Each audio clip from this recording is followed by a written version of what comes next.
Você já se perguntou o que acontece quando o Estado, que deveria proteger seus cidadãos, se transforma no maior agente de terror e silêncio? Quando uma voz que defendia a democracia e os direitos humanos é arrancada brutalmente da história e seu corpo, literalmente, jogado no mar para que desapareça como se nunca tivesse existido? O que você verá neste vídeo pode abalar completamente a sua visão sobre o passado recente do Brasil.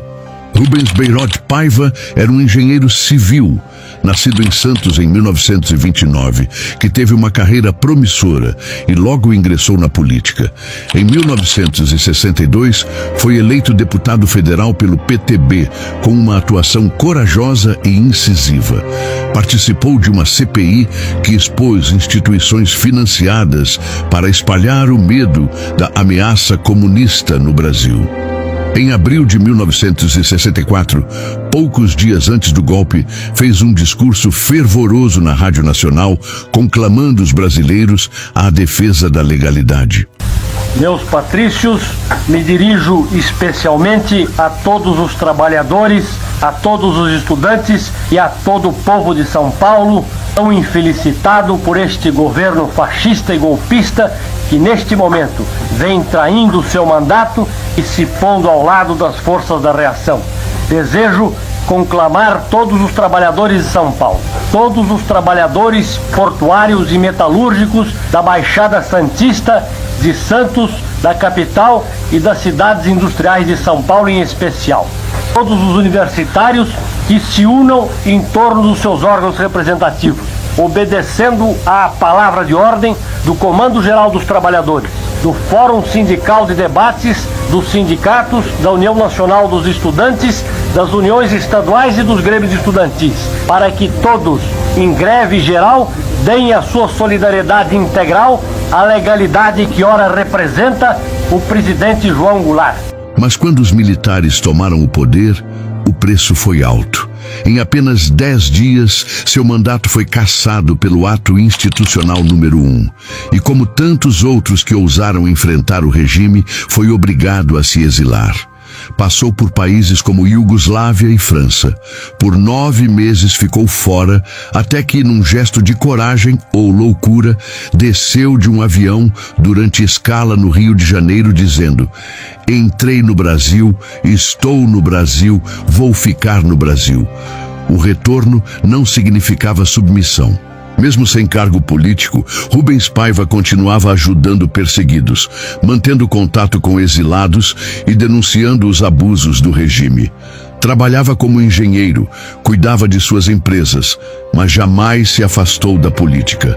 Durante o Natal de 1970, em visita à fazenda da família no interior paulista, discutiu duramente com seu pai, um político ligado ao partido da ditadura, que lhe disse: "A única política que tu deve fazer com os militares é a política da boa vizinhança." A resposta de Rubens viria semanas depois. Uma resposta que ele nunca teve a chance de dar em palavras, mas que foi escrita com o próprio sangue. Em 20 de janeiro de 1971, 6 homens armados invadiram sua casa no Rio de Janeiro. Disseram ser da aeronáutica, estavam com metralhadoras e não apresentaram nenhum mandado de prisão. Rubens pediu calma, se vestiu com terno e gravata e saiu dirigindo o próprio carro, acompanhado pelos militares. Nunca mais foi visto com vida. A única prova de que ele foi preso, o seu carro, recuperado depois, e que desmentia a versão oficial de que ele havia desaparecido misteriosamente.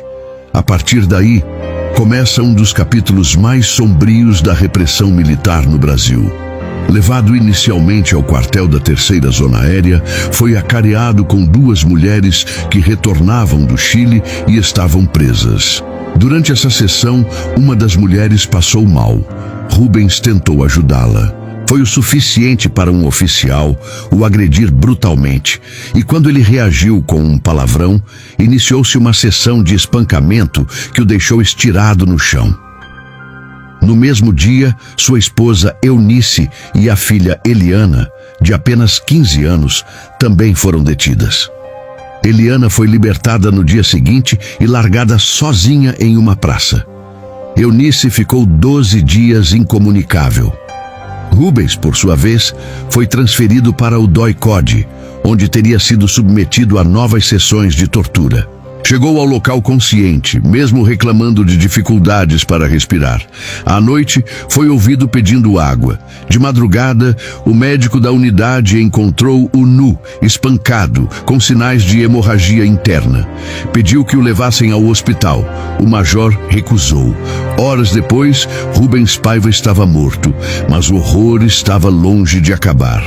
2 dias depois da prisão, os órgãos oficiais divulgaram uma nota dizendo que Rubens havia sido sequestrado por desconhecidos. A história era absurda.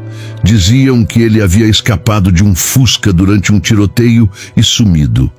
Uma versão tão inverossímil que só poderia ter sido construída por quem precisava esconder um assassinato cometido pelo próprio Estado. Eunice foi até o Superior Tribunal Militar. Foi barrada por um general. Recorreu ao Conselho de Defesa dos Direitos da Pessoa Humana. Votaram contra a investigação. O silêncio era imposto com medo. E quem ousasse perguntar, desaparecia.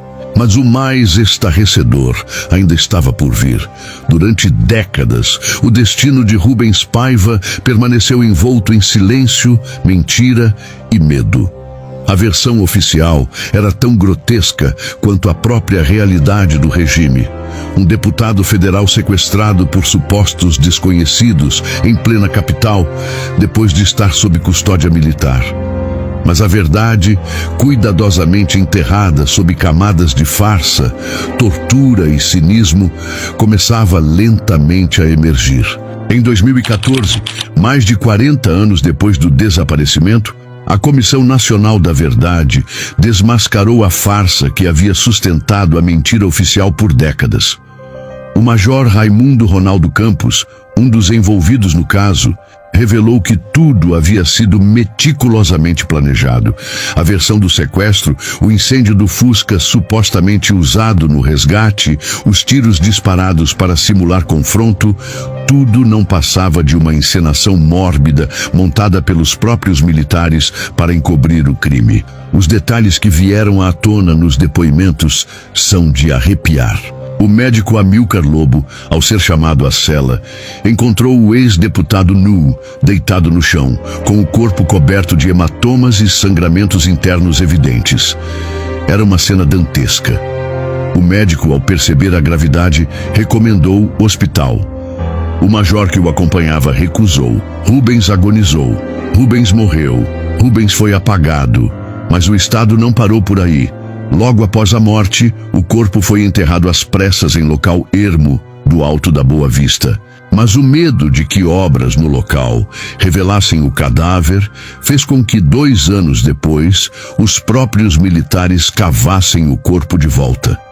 Quase como coveiros do terror, fingiram ser turistas enquanto remexiam a areia da praia do Recreio dos Bandeirantes por 15 dias, até localizarem os restos mortais. Encontraram os ossos de Rubens ensacados, enterrados como lixo humano numa praia ainda desabitada. Eles não queriam só matar, eles queriam apagar.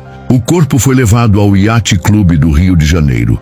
Colocado numa lancha e em pleno alto mar, jogado nas profundezas do oceano. Um ato simbólico e cruel. Lançar ao mar um símbolo da democracia, como quem tenta afundar a memória de uma nação. E você, que está assistindo agora, já tinha ouvido algo assim? Já tinha imaginado que um crime de Estado pudesse ser levado a esse nível de barbaridade? Eunice Paiva, devastada, lutou como uma leoa. Buscou respostas, enfrentou generais, denunciou. Não se calou diante da opressão. Em carta ao Conselho de Defesa dos Direitos Humanos, ainda em 1971, contou com base em testemunhos que a tortura começou já na 3ª Zona Aérea, durante o primeiro interrogatório. Segundo ela, o responsável direto era o brigadeiro João Paulo Burnier. Mas o Estado seguiu negando, omitindo, acobertando. Somente em 1996, após a aprovação da Lei dos Desaparecidos, o governo brasileiro emitiu o atestado de óbito de Rubens Paiva, mais de 25 anos depois de sua morte. Mas o corpo, esse nunca foi devolvido à família. Mas as revelações não pararam.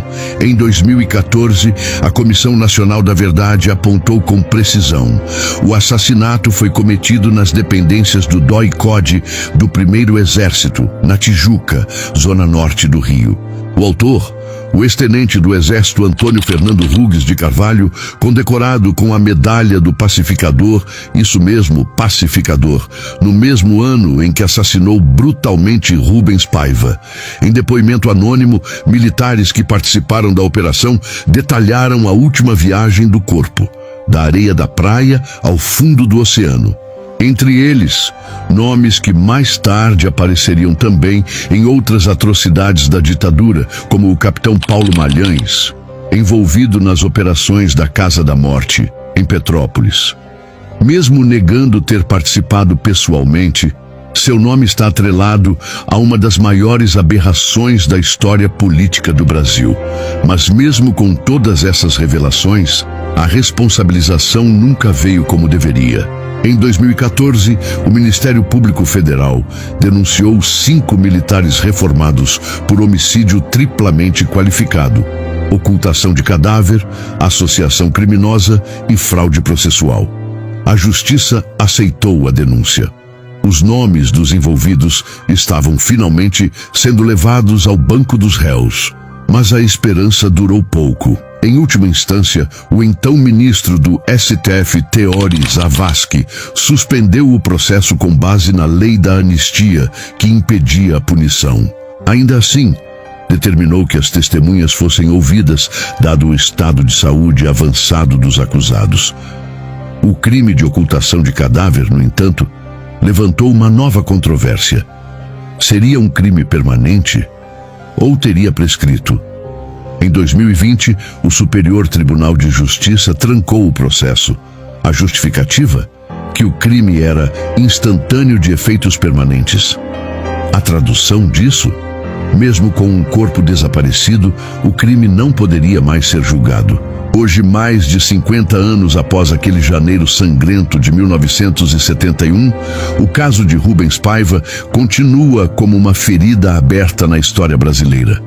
O tempo passou, mas a dor, a indignação e o desejo de justiça jamais foram enterrados, muito menos esquecidos. O processo que poderia levar os responsáveis ao julgamento foi suspenso. 3 dos 5 militares acusados já faleceram. E mesmo com o clamor de instituições de direitos humanos, a justiça brasileira se manteve refém da mesma anistia que protegeu torturadores e assassinos. Mas em abril de 2024, uma nova esperança surgiu. O Conselho Nacional dos Direitos Humanos reabriu a investigação sobre o assassinato de Rubens Paiva, um novo fôlego para uma história que parecia sufocada pelo esquecimento.